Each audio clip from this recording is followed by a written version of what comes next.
Australian Parliament approves same-sex marriage. And we can hope they can conduct themselves better than they did during the plebiscite.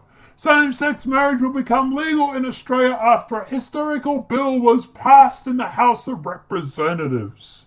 An overwhelming majority of MPs voted to change the Marriage Act 8 days after a similarly decisive result in the Senate. The vote set off an immediate celebration in Parliament, prompting cheers, applause, and even a song. Really? Anyway. The result brings an end to more than a decade of robust and often bitter debate on the issue. Yeah, well, let's not talk about that debate. What a day for love, equality, and respect, said Prime Minister Malcolm Turnbull. Australia has done it. The legislation sailed through Parliament without amendments after Australia overwhelmingly supported the reform in a voluntary national poll. Australia's Governor-General is expected to approve the bill in the coming days, making it officially passage into law. Emotional MPs hugged each other before supporters in the public gallery began singing, "I am, you are, we are Australian." Oh my God. Okay. Earlier, many supporters had gathered on the lawn outside the Parliament. They included prominent same-sex marriage advocates, including former Olympian swimmer Ian Thorpe and local comedian Magna Flavansky. God, she's in everything, isn't she? More than 100 MPs had spoken on the legislation after it was tabled in the House of Representatives. Many senators and MPs related personal stories explaining why they support the bill. One MP's speech ended with a marriage proposal, a first for the lower house. It's a special relationship between a man and a woman for the purposes, if you are so lucky, for bringing a child into the world, Deputy Prime Minister Barbara Joyce said on Thursday.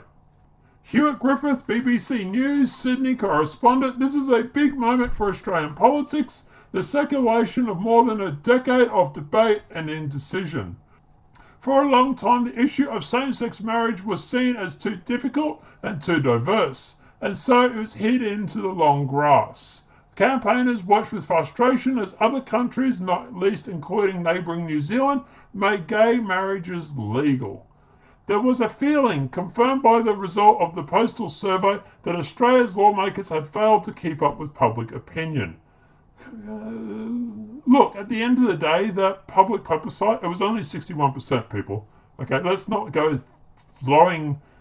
This is the problem with the left. They overreach on everything. You know, hey, public opinion was with us. Yeah, by 61%. Let's not go, bashing everybody over the head saying that they're homophobic. Oh, wait, they did that anyway. Today's vote won't end the debate or silence opposition of same-sex marriage, but it does mark the beginning of a new chapter. The bill to amend the Marriage Act was first introduced in the Senate last month, immediately after a national poll showed 61.6% of Australians favoured change. The bill includes exemptions for registered religious celibates who can refuse to marry same-sex couples on the basis of their faith. I like that idea, actually.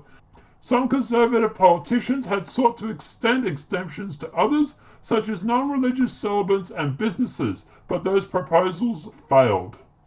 We'll get to... Okay, so... Alright.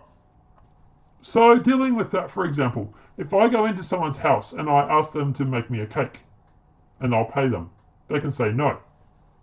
Why is it that we treat businesses the same way? At the end of the day, a business should be able to reject or deny customers that they don't want. It's their business after all, right?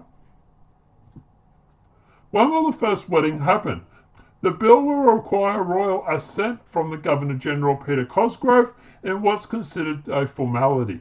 Same-sex couples will then be able to register married like heterosexual couples, but they must wait 30 days after registration before the ceremony can take place. Couples who wed overseas already have done so will automatically have their marriages recognised in Australia. Did the debate cause controversy? Yes, the National Vote and Voter Postal Survey followed two failed attempts by the government to hold a compulsory poll that was twice voted down by the Senate. That said, we're actually having an election early next year. probably would have been a good time to do it instead of, 3 weeks ago. But anyway, that was a waste of $122 million. Senators who opposed the compulsory vote did not necessarily oppose legislation, but said that the vote would be costly and fuel hate campaigns, which it did, mostly on the left, by the way. They argued that matters should be put into a parliamentary vote. Many same-sex marriage advocates levelled the same criticism at the voluntary vote, which did not require legislative approval. During the 8-week survey, both supporters and opponents of same-sex marriage were accused of bullying and conducting misleading campaigns. Really? Both sides, did you say? Can you point to the No campaign that did any of that? Oh, wait. But anyway, the controversy included frequent claims of vilification, while former Prime Minister Kevin Rudd blamed the survey for an assault of his grandson. And no offense, people are actually thinking that was faked. Like, I didn't even bother covering it because I thought it was fake news. So, a guy supposedly got punched in the head, but he has a gash on his eye. Like, a good 3 centimeter gash. Like, okay, it's possible that you get punched and it turns into a gash, but it looked more like a cut, and I'll put a photo here if I can find it. You guys let me know what your thoughts are in the comment section. Do you believe that this is a punch in the head, or do you think this might have been staged? Let me know what your thoughts are. More than 12.7 million people, or about 79.5% of eligible voters, I'll get to that in a sec, took part in the vote. It prompted jubilant scenes when the result was made public last month. Okay, I'm not going to really touch on this same-sex marriage too much. What I want to say about it is the fact that we spent $122 million on literally having a vote when we're going to the polls literally 4 or 5 months later. Yep, that's intelligence for you. Also, at the end of the day, the fact that it wasn't compulsory, a lot of people weren't interested in voting because they didn't think it would actually matter. And even the government beforehand came out and said that just because the vote passes as a yes doesn't necessarily mean we're going to push through legislation. And then when the vote came back as a yes, what they do? They push through legislation. Work that one out. Yeah, basically, the government lied to everybody to sort of downplay the importance of this vote.